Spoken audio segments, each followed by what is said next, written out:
Hello guys and welcome back to best car picks. നമുക്കറിയാം globally നോക്കാനാണെങ്കിൽ ഇപ്പോൾ വലിയൊരു ഓട്ടോമോട്ടീവ് ജയൻ്റാണ് BYD അഥവാ ബിൽഡ് യുവർ ഡ്രീംസ് എന്ന് പറയുന്ന ചൈന ബേസ്ഡ് ആയിട്ടുള്ള കമ്പനി.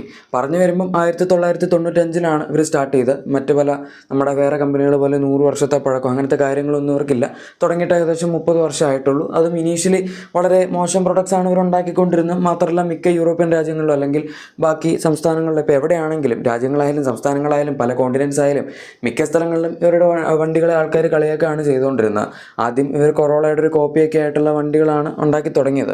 BYD എന്ന് പറയുന്നത് ഒറിജിനലി ഒരു ബാറ്ററി നിർമ്മിക്കുന്ന കമ്പനിയായിരുന്നു. ഇലക്ട്രിക് വാഹനങ്ങൾക്കല്ല, അത് ആ സമയത്ത് ഇല്ലായിരുന്നല്ലോ 1995 അതായത് 90s.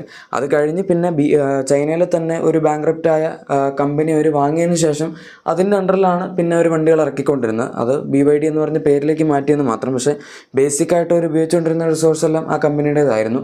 അത് കഴിഞ്ഞിട്ടാണ് പിന്നെ ഇവർ ഹൈബ്രിഡ് വണ്ടികൾ ഉണ്ടാക്കിയതും പ്ലഗ്-ഇൻ ഹൈബ്രിഡ് വണ്ടികൾ ഉണ്ടാക്കിയതും ഇലക്ട്രിക് വണ്ടികൾ ഉണ്ടാക്കാൻ തുടങ്ങിയതൊക്കെ. ഇപ്പോൾ എന്തായാലും നമ്മൾ നോക്കുകയാണെങ്കിൽ ലോകത്തിൽ തന്നെ ഏറ്റവും കൂടുതൽ ഇലക്ട്രിക് വാഹനങ്ങളും അതുപോലെ നമ്മുടെ ബാറ്ററി പവർഡ് ആയിട്ടുള്ള വെഹിക്കിൾസ്, അതിപ്പോൾ ഹൈബ്രിഡ് ആയിക്കോട്ടെ പ്ലഗ്-ഇൻ ഹൈബ്രിഡ് ആയിക്കോട്ടെ, ആ ഒരു കണക്കിൽ ഏറ്റവും കൂടുതൽ വണ്ടികൾ വിൽക്കുന്ന കമ്പനി BYD ആണ്.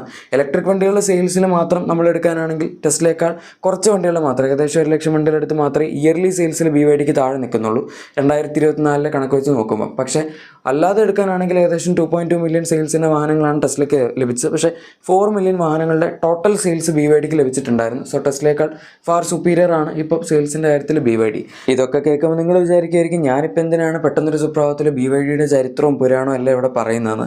സംഭവം വളരെ എളുപ്പമാണ്. BYD ഇന്ത്യയിൽ ഇത്രയും കാലം വണ്ടികൾ ഇറക്കിക്കൊണ്ടിരുന്ന ഇമ്പോർട്ട് ചെയ്തുകൊണ്ടല്ലെങ്കിൽ CBU എന്ന് വെച്ചാൽ കംപ്ലീറ്റ്ലി ബിൽഡപ്പ് യൂണിറ്റ് ആയിട്ടായിരുന്നു.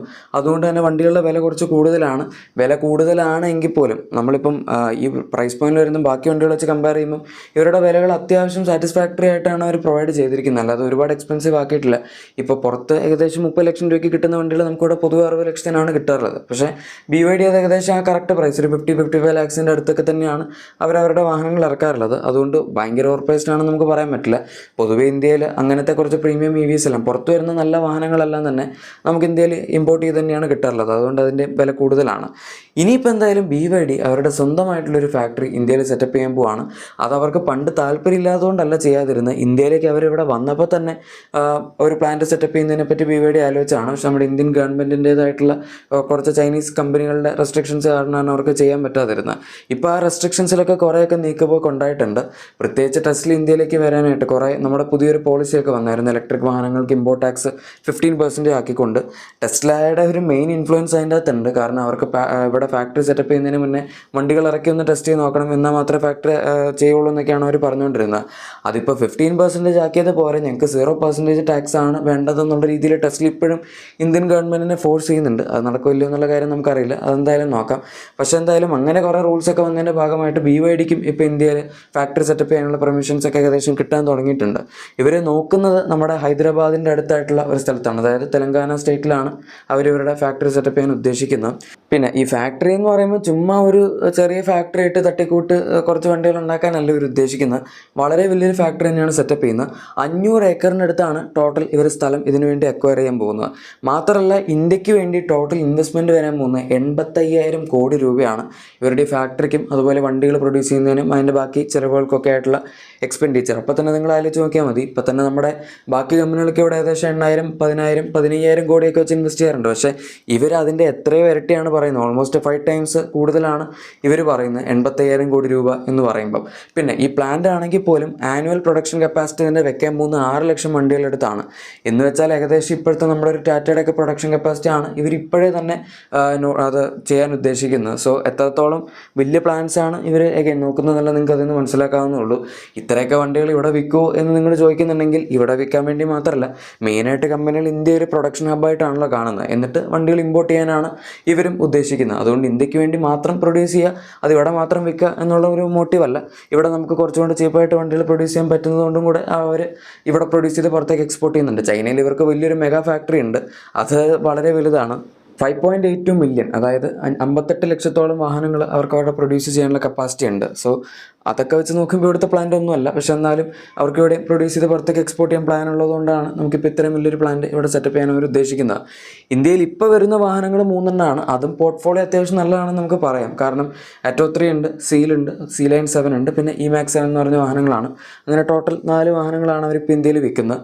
ആ 4 വാഹനങ്ങളും വരുന്നത് ഇമ്പോർട്ട് ചെയ്തിട്ടാണെങ്കിലും പ്രൈസൊക്കെ ഓൾമോസ്റ്റ് അവർ ഒരു ചെക്കിലാണ് വെച്ചിരിക്കുന്നത്. 25 lakhs സ്റ്റാർട്ട് ചെയ്ത് ഏകദേശം 65 lakhs വരെ BYDയുടെ ഇലക്ട്രിക് വാഹനങ്ങളൊരു സെയിൽ പോകുന്നുണ്ട്. അതായത് ആ ഒരു പ്രൈസ് പോയിന്റ് വെച്ച് പോകുന്നുണ്ട്. ആ ഒരു സ്പേസ് സത്യം പറഞ്ഞാൽ കുറച്ച് എംറ്റി ആയിരുന്നു. നമുക്കങ്ങനെ ഒരുപാട് വാഹനങ്ങൾ ആ ഒരു റേഞ്ചിൽ വരാത്തതാണ്. ഇപ്പോഴാണ് പിന്നെ വണ്ടികൾ വന്നു തുടങ്ങിയത്. BYD ഇന്ത്യയിൽ വന്ന സമയത്ത് അവർ ആദ്യം ലോഞ്ച് ചെയ്ത വാഹനം ഇമാക്സ് 7 നല്ലായിരുന്നു എൻ്റെ പേര്. ആ സമയത്ത് E6 എന്നായിരുന്നു പേര്. ഇപ്പോൾ ഫേസ് ലിഫ്റ്റ് വന്നപ്പോഴാണ് അവർ പേര് മാറ്റി ഇമാക്സ് 7 ആക്കിയത്. അത് കുറച്ച് ഒരു ഫ്ലീറ്റ് ഓറിയൻറ്റഡ് ആയിട്ടുള്ള വണ്ടിയായിരുന്നു. ഒരുപാട് ഫീച്ചേഴ്സൊന്നും ഇല്ലായിരുന്നു. കണ്ടാലും അങ്ങനെ ഒരു സാധാരണ ഫാമിലി കാർ പോലെ ആൾക്കാർക്ക് വാങ്ങാൻ തോന്നുന്നില്ലായിരുന്നു. പക്ഷെ അതിനുശേഷം പിന്നെ ബാക്കി വന്നിട്ടുള്ള വണ്ടികൾ ആറ്റോ 3 ആയാലും സീലായാലും ഈ അടുത്ത് വന്ന സീ ലൈൻ 7 ആയാലും ഇങ്ങനത്തെ വാഹനങ്ങളൊക്കെ വളരെ ഇമ്പ്രസീവ് ആയിരുന്നു. ഓവറോൾ ക്വാളിറ്റി അതുപോലെ റേഞ്ച് തുടങ്ങിയ കാര്യങ്ങളൊക്കെ നോക്കാനാണെങ്കിലും BYDക്ക് ഇൻ്റർനാഷണലി വലിയൊരു ബ്രേക്ക് ത്രൂ വന്നത് അവരുടെ ബ്ലേഡ് ബാറ്ററി ടെക്നോളജി അവർ ഇൻട്രൊഡ്യൂസ് ചെയ്തപ്പോഴാണ്. ഒരുപാട് ഇന്നോവേഷൻസിന് വേണ്ടി BYD ഇതിന് മുന്നേയും R&Dയിലൊക്കെ ആയിട്ട് നമ്മുടെ ഇൻവെസ്റ്റ്മെൻറ്റ്സ് നടത്തിയിട്ടുണ്ട്. അതുകൊണ്ടാണ് അവർക്ക് അങ്ങനെ ഒരു ബ്രേക്ക് ത്രൂ കിട്ടിയത്. ഈ ബ്ലേഡ് ബാറ്ററി സെറ്റപ്പ് എന്ന് പറഞ്ഞു കഴിഞ്ഞാൽ ഒരുപാട് ബാറ്ററി സെൽസ് ഒരു ബ്ലേഡ് രൂപത്തിൽ ഇങ്ങനെ സ്റ്റാക്ക് ചെയ്ത് വെക്കുക എന്നുള്ള രീതിയിലാണ് വരുന്നത്. നമ്മൾ കമ്പയർ ചെയ്യുന്ന സമയത്ത് മറ്റുള്ള ഒരു സാധാരണ ഇപ്പോൾ ഒരു LFP ബാറ്ററികൾ എടുക്കുകയാണെങ്കിൽ അത് വെച്ച് കമ്പയർ ചെയ്യുമ്പം അതിന് മാനുഫാക്ചറിങ് കോസ്റ്റ് കമ്പാരിറ്റീവ്ലി കുറവാണ്. മാത്രമല്ല അത് ഒക്കുപ്പൈ ചെയ്യുന്ന സ്പേസ് കുറവാണ്. അതുകൊണ്ട് തന്നെ ഒരു ചെറിയ വാഹനത്തിൽ നമുക്ക് അത്യാവശ്യം വലിയ സൈസുള്ള ഒരു ബാറ്ററി പാക്ക് കൊടുക്കാൻ പറ്റും. അവിടെയാണ് BYDയുടെ വിജയം. ഇപ്പോൾ ടെസ്ല അല്ലെങ്കിൽ മറ്റുള്ള കമ്പനികൾക്ക് എടുക്കാനാണെങ്കിൽ അവർക്ക് ഉപയോഗിക്കുന്ന കുറച്ച് വലിയ ബാറ്ററികളായിരുന്നു അത്രയും കാലം വരെ. ഇപ്പോൾ പക്ഷേ BYD ആണ് ടെസ്ല ആയാലും ടൊയോട്ട ആയാലും അങ്ങനത്തെ കമ്പനികൾക്കൊക്കെ തന്നെ ബാറ്ററി സപ്ലൈ ചെയ്യുന്നത്. അതും അവരുടെ ബ്ലേഡ് ബാറ്ററി ടെക്നോളജിയിൽ വരുന്ന ബാറ്ററികൾ തന്നെയാണ് സപ്ലൈ ചെയ്യുന്നത്. അങ്ങനെ നമ്മളിപ്പോൾ നോക്കാനാണെങ്കിൽ BYD ഇപ്പോൾ ലോകത്തിൽ തന്നെ വളരെ വലിയ ഒരു ഓട്ടോമോട്ടീവ് ജയൻ്റായി മാറിയിരിക്കുകയാണ് എന്ന് തന്നെ പറയാം. BYD ശരിക്കും 2017-18 ആ ഒരു സമയത്തൊക്കെ ഇവരുടെ ഡൗൺഫോൾ ആയിരുന്നു. ഒരുപാട് വാഹനങ്ങളൊന്നും അങ്ങനെ ആരും വാങ്ങുന്നില്ലായിരുന്നു. ഇവരുടെ കൂടുതൽ ആൾക്കാരും ആ സമയത്ത് ടെസ്ലയായിരുന്നു ഫോക്കസ് ചെയ്തുകൊണ്ടിരുന്നത്. പക്ഷേ ഈ 2020 ശേഷം പിന്നീട് അങ്ങോട്ട് ഇവരുടെ സെയിൽസ് കൂടി വന്നിട്ടുള്ളൂ. കഴിഞ്ഞ വർഷമാണ് ഏറ്റവും കൂടുതൽ സെയിൽസ് പീക്കായത്. അതാണ് പറഞ്ഞത് 4 മില്യണിന് മുകളിൽ ഇവർക്ക് ടോട്ടൽ സെയിൽ വന്നിട്ടുണ്ടായിരുന്നു എന്നുള്ളത്. ഇങ്ങനെ ഇത്രയും വലിയൊരു ഫാക്ടറി സെറ്റപ്പ് ചെയ്യുക എന്ന് പറഞ്ഞാൽ അത് വളരെ പെട്ടെന്ന് നടക്കുന്നൊരു കാര്യമല്ല. അതുകൊണ്ട് തന്നെ നിങ്ങളിപ്പം അടുത്ത 2 വർഷത്തിനുള്ളിലോ അല്ലെങ്കിൽ 3 വർഷത്തിനുള്ളിലോ ഒക്കെ BYDയുടെ ലോക്കലി പ്രൊഡ്യൂസ് ചെയ്തിട്ടുള്ള വണ്ടികൾ നമുക്ക് ഇവിടെ കാണാൻ പറ്റും എന്ന് വിചാരിക്കുന്നുണ്ടെങ്കിൽ അതൊരിക്കലും നടക്കില്ല. കാരണം ഈ പ്ലാന്റിൻ്റെ മിനിമം ഓപ്പറേഷൻ ടൈം, അതായത് ഏറ്റവും ഏർലിയസ്റ്റ് ആയിട്ട് അവർക്ക് തുറക്കാൻ പറ്റുന്ന സമയം 2032 അവർ പറഞ്ഞിരിക്കുന്നത്. അതുകൊണ്ട് അത്രയും സമയം എന്തായാലും എടുക്കും. എന്നുവെച്ചാൽ ഇനിയും ഒരു 7 വർഷത്തിനടുത്തെങ്കിലും ഈ ഒരു പ്ലാന്റ് ഓപ്പറേഷനിലാവാൻ എടുക്കും എന്ന് നമുക്ക് പറയാം. ആ ഒരു സമയത്തിനുള്ളിൽ ഇന്ത്യയിൽ ഇലക്ട്രിക് വാഹനങ്ങളുടെ സ്പേസിൽ പല കാര്യങ്ങളും സംഭവിക്കാം. എന്തായാലും BYD ഇന്ത്യയിൽ ഇത്രയും വലിയൊരു പ്ലാന്റ് സെറ്റപ്പ് ചെയ്യുന്നതിനെ പറ്റിയുള്ള നിങ്ങളുടെ അഭിപ്രായം എന്താണ് എന്ന് താഴെ കമൻസിൽ പറയാം. കുറച്ചുകൂടെ അഫോർഡബിൾ ആയിട്ടുള്ള EVs കിട്ടുമ്പോൾ നിങ്ങൾ വാങ്ങുമല്ലോ എന്നൊക്കെ പറയുക. പിന്നെ നിങ്ങളുടെ എക്സിസ്റ്റിംഗ് വാഹനത്തിന് ചെറിയ ആക്സസറീസോ ക്ലീനിങ് പ്രൊഡക്ട്സോ എന്തെങ്കിലും ആവശ്യമുണ്ടെങ്കിൽ നമ്മുടെ പ്രൊഡക്റ്റ് ടാഗ് അല്ലെങ്കിൽ ഡിസ്ക്രിപ്ഷൻ ചെക്കൗട്ട് ചെയ്ത് കഴിഞ്ഞാൽ നിങ്ങൾക്ക് എല്ലാ കാര്യങ്ങളും ലഭിക്കുന്നതായിരിക്കും. വീഡിയോ ഇഷ്ടപ്പെട്ടെങ്കിൽ മറക്കാതെ തന്നെ ലൈക്കും സബ്സ്ക്രൈബും ഷെയറും ഒക്കെ ചെയ്തേക്കാം. നമുക്ക് മറ്റൊരു വീഡിയോയിൽ കാണാം. Thank you for watching my video and good bye.